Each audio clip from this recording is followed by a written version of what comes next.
क्या नालों पर बनने वाले घर गैर कानूनी नहीं है? क्या नालों पर बनने वाली बड़ी बड़ी हाउसिंग स्कीम्स गैर कानूनी नहीं है? क्या एक इलाके की एक्सटेंशंस बनती चली जाए नालों के ऊपर, क्या वो सब गैर कानूनी नहीं है? अगर गैर कानूनी नहीं है नालों पर बनना, तो फिर नस्ला टावर जैसी इमारतें भी गैर कानूनी नहीं होनी चाहिए। और अगर ऑनरेबल चीफ जस्टिस गुलजार अहमद साहब, आपको मेरा सलाम और बहुत सारी मुबारकबाद कि आखिर आपकी अना की जीत हुई और नस्ला टावर को गिराने का अमल तेज़ी से शुरू हो गया। जहां न जाने कितने ऐसे अफराद होंगे जिन्होंने मुख्तलिफ़ जगहों से कर्ज़े उठाए होंगे या क्या कुछ गिरवी रखा होगा कि वो अपने सर पर एक छत का इंतज़ाम कर दें, और कितने ऐसे अफराद होंगे जिन्होंने अपनी ज़िंदगी की जमा पूंजी लगा दी होगी ये ख्वाब देखते हुए कि वो अपनी फैमिली और अपने बच्चों को अपनी चार दीवारी में महफूज रखें।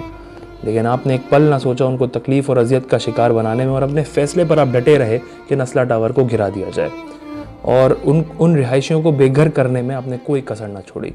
तकलीफ़ और मायूसी इस बात की है कि आपने अपनी किसी भी सुनवाई में सिंध हुकूमत से सवाल नहीं किया, SBCA को इन्वॉल्व नहीं किया, और सिंध बिल्डिंग कंट्रोल अथॉरिटी के किसी नुमाइंदे से क्वेश्चनिंग नहीं की कि आखिर वहाँ पर NOC दिया क्यों गया। अगर तो वो गैर कानूनी था तो अप्रूवल क्यों दिया, और अगर अप्रूवल दे दिया तो वो गैर कानूनी कैसे रहा? क्या कसूर है वहाँ के रिहायशियों का जिन्होंने अपनी ज़िंदगी की सारी सेविंग्स लगाई है अपनी छत का इंतज़ाम करने में? क्या उनका यही कसूर था कि उन्होंने अपने मुल्क के, शहर के, सूबे के एक बड़े सरकारी इदारे पर एतमाद कर लिया? अब एक आम शहरी अपना घर बनाने से पहले SBCA जैसे इदारे पर भी एतमाद ना करे तो किस पर करे? या तो चीफ जस्टिस साहब आप किसी एक इदारे का तयन कर दें कि अगर वो इदारा अप्रूवल दे देगा तो फिर कानूनी तौर पर वो जगह सही होगी, अगर वो नहीं देगा तो गैर कानूनी होगी। लेकिन इस अंदाज में किसी को बेघर कर देना ये कहीं का इंसाफ नहीं है, क्योंकि नस्ला टावर कोई रातों रात इमारत खड़ी नहीं हो गई है, उसको एक टाइम लगा है। अप्रूवल हुआ, अप्रूवल के बाद वहाँ पे कंस्ट्रक्शन हुई, इतने सालों में किसी को पता नहीं चला कि वहाँ गैर कानूनी कंस्ट्रक्शन हो रही है। अब चले हो गई है तो आवाम के साथ इतनी बड़ी ज़्यादती और जुल्म करना ये कहाँ का इंसाफ है?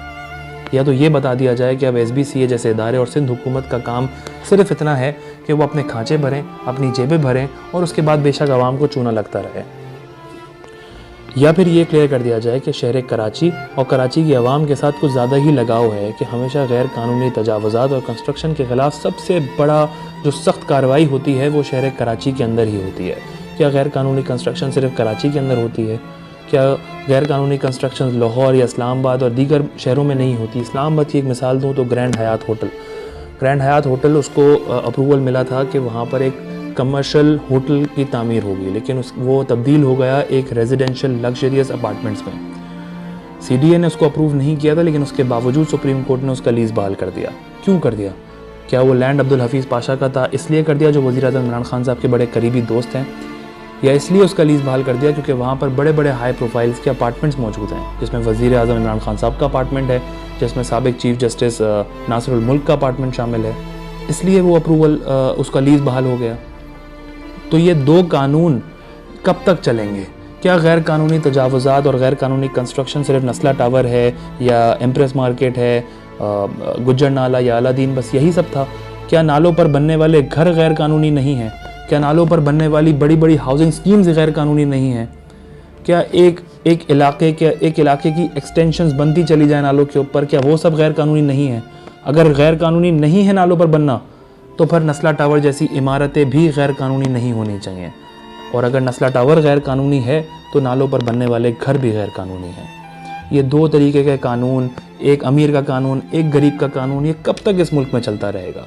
यही सवाल मेरा वज़ीर आज़म पाकिस्तान इमरान खान साहब से भी है, जो ये नारा लगाते हुए आए थे कि दो नहीं एक होगा पाकिस्तान, वो होगा नया पाकिस्तान। क्या ये है आपका नया पाकिस्तान, जहाँ एक आम शहरी अपनी छत के नीचे रहते हुए इस खौफ में जी रहा हो कि कभी भी उसके घर को, उसकी इमारत को गैर कानूनी कहा जा सकता है और उसको बेघर किया जा सकता है? क्या ये है वो नया पाकिस्तान? इमरान खान साहब, अगर आज आप अपोजिशन में होते तो शायद कंटेनर पे खड़े होकर उस वक़्त की हुकूमत के ऊपर शदीद तनकीद करते कि मुल्क का पैसा लूटने वाले, लंदन में जायदादें बनाने वालों को क्या पता कि नस्ला टावर के रहायशियों पर क्या तकलीफ़ पहुँच रही है। लेकिन चूँकि आज आप हुकूमत में हैं तो ना तो आप कुछ कह रहे हैं, ना आपके नुमाइंदे, ना ही तहरीक इंसाफ के कोई कारकुन सामने आ रहे हैं, और सबकी खामोशी एक जीता जागता सबूत है कि हमारे यहाँ कानून की धज्जियाँ उड़ा दी गई हैं। ये दो कानून जब तक चलते रहेंगे तब तक जुल्म और ज़्यादती इस मुल्क के अंदर, इस शहर के अंदर बढ़ती चली जाएगी। अपनी बात का अख्ताम बस कुछ ये बात कहकर करूँगा कि आज एक बार फिर अंदाज़ा हो गया कि हमारे मुल्क में हमारे शहर में कोई कानून नहीं है और इंसाफ कतई नहीं मिलेगा। अगर आप किसी मिडिल क्लास तबके में या गरीब तबके में शुमार होते हैं तो ये आपका कसूर है।